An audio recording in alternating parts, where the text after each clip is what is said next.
There is a number the World Health Organization publishes every year that almost nobody talks about. 100,000 people dead from snake bites every single year. Another 400,000 permanently disabled, limbs gone, kidneys destroyed, nervous systems that never fully recovered. And for almost all of them, there was one lifeline: antivenom, a vial of medicine that could pull them back. Now take that lifeline away.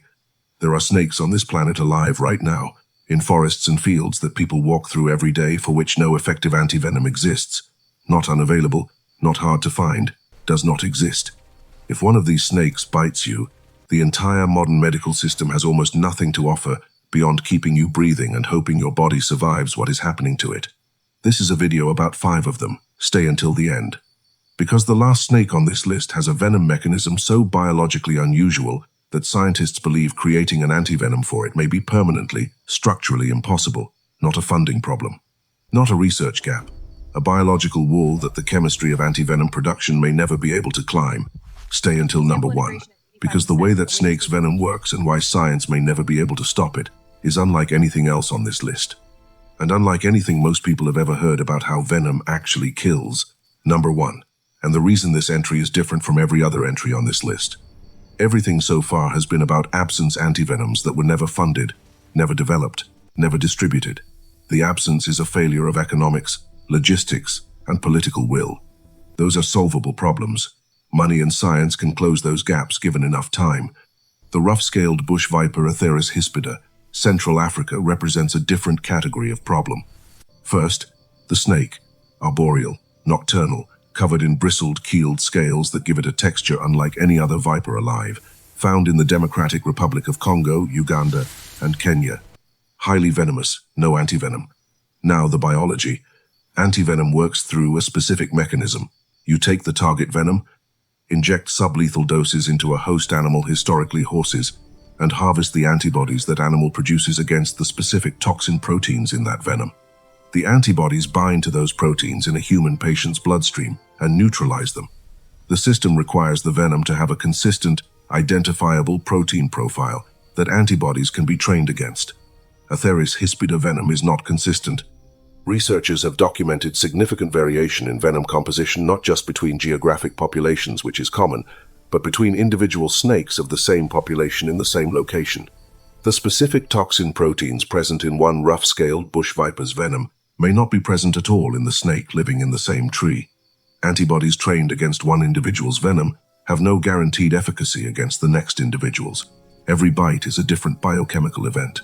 You cannot train a horse against a moving target. You cannot produce an antivenom against a venom that changes. This is not a gap in research. It is a property of the venom itself. The boomslang and twig snake show us what happens when the medicine was never made. The banded crate shows us what happens when the medicine doesn't work. The rough-scaled bush viper shows us something the other 4 do not. What happens when the medicine cannot, by definition, ever exist. Number 2, the banded crate, Bungarus fasciatus, Southeast Asia. This snake kills people who are asleep. The banded crate is nocturnal and docile during the day, so docile that rural communities across Thailand, Vietnam, and Indonesia have historically handled them without fear. At night, when it hunts, it enters homes. It moves across sleeping mats and across the bodies of sleeping people. It bites. In many documented cases, the bite victim does not wake up. The fang penetration is minimal, the pain is negligible, and the neurotoxic venom begins its work silently. The venom causes ascending paralysis. It starts at the bite site and climbs through the peripheral nervous system toward the respiratory muscles. Left untreated, breathing stops. The patient suffocates, fully conscious, unable to move. Antivenoms exist for several crate species. The banded crate is the problem. Its venom composition differs sufficiently from its relatives that existing crate antivenoms, when tested in clinical settings against confirmed banded crate envenomations, have shown efficacy rates so low as to be clinically meaningless in multiple documented cases. Patients given full antivenom courses still required mechanical ventilation for days. Some still died. The fatality rate without any treatment is estimated between 60 and 70%. With the available antivenom, mortality in severe cases remains between 10 and 20%.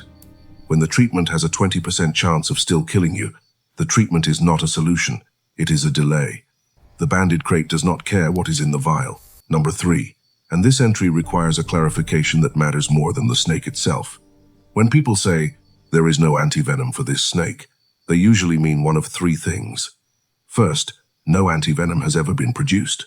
Second, an antivenom exists somewhere in the world but is not accessible in the region where the snake lives. Third, an antivenom technically exists and is technically administered, but clinical evidence shows it has little to no efficacy against that specific species' venom composition. All 3 are true simultaneously for several members of the spitting cobra group. Naja nubii, the Nubian spitting cobra, found across Northeast Africa, has no species-specific antivenom. Cross-reactive polyvalent antivenoms produced for the region show highly variable efficacy. In documented hospital cases, some patients showed partial response, others showed none at all. The venom got in regardless. Tissue destruction continued. And in cases of ocular envenomation, venom projected directly into the eyes, which spitting cobras do with anatomical precision from up to 8 feet away. No antivenom of any kind addresses what happens to the corneal tissue. The eye damage from spitting cobra venom is a direct local effect. Injecting antivenom into a bloodstream does not reach the cornea in time to stop the destruction. Permanent blindness results in a significant proportion of untreated ocular envenomations. The antivenom was never designed for that pathway. The broader point, the existence of an antivenom and the existence of a solution are not the same thing. Geography, species specificity, and venom delivery route all determine whether that vial in the cabinet actually helps the person in the bed. Number 4. The twig snake, Thelatornis capensis. You would not see this snake coming. That is not a figure of speech. The twig snake is one of the most effectively camouflaged animals on the planet, pencil thin, patterned in bark gray and pale brown, and capable of remaining motionless in the branches of a tree for hours. It does not look like a snake. It looks like a dead stick. People brush past them, reach past them, sit beneath trees they are resting in, and never know.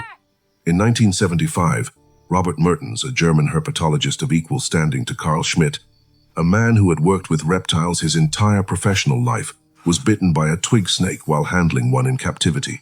He died 5 days later. The mechanism was identical to Schmidt's death 18 years earlier. Consumptive coagulopathy, the same exhaustion of clotting factors, the same unstoppable internal bleeding. The twig snake's venom belongs to the same functional class as the boomslang, hemotoxic, coagulopathy-inducing, but the twig snake is even less studied, even more widely distributed across sub-Saharan Africa, and even less likely to be the snake anyone thinks of when they think of danger. No antivenom exists, no treatment protocol beyond supportive care. The extreme rarity of recorded bites because the snake rarely encounters humans, and when it does, its camouflage means bites. Often go initially unattributed means there is no pharmaceutical market incentive to develop one. The economics of antivenom production require sufficient demand. The twig snake's demand is not sufficient, so the vial does not exist. Number 5. The boomslang, Dyspholidus typus, sub-Saharan Africa.